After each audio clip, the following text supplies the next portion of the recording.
So do you want to tell us, I'm going to have Lockie, a go at answering some of those factors? Yeah. I'm going to answer his question. If he was standing in front of me and I've read Jared's book, I'll try and answer Yali's question. Give us the elevator pitch version. So the answer is that effectively the environmental types that you are placed in are responsible for the differences over the long period of time. And it plays out like this. Well, you've got many different main differences. So one of them is the geography of where you live. Is it mountainous? Is it flat? Is it a desert? What's it surrounded by? That's one type of environmental factor. Others are weather. So what are the weather patterns where you live? Is it cold? Is it hot? Does it rain a lot? Are there a lot of droughts? These sort of things. And that plays into, well, the other two types of things which really humans relied on are what can we eat? And what can we use to kind of leverage our efforts? So the first one being what kind of plants are around? So am I surrounded by cactuses or am I surrounded by sweet potatoes?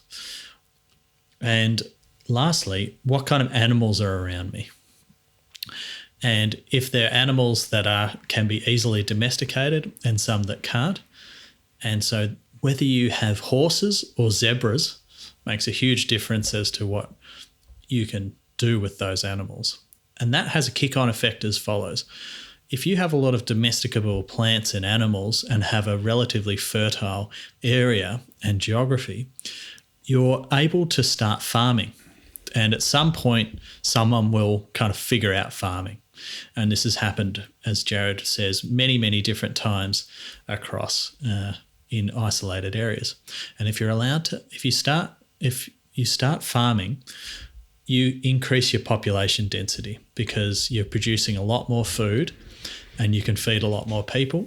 And those people don't end up just working in the fields.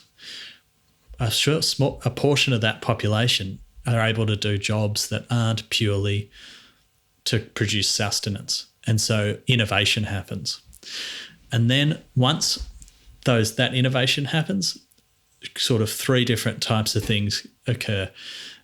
You invent weapons, you invent kind of building materials or things like that, or better tools and things like that. And you also start having diseases that ravage through the populations, and over time you get an immunity to those diseases.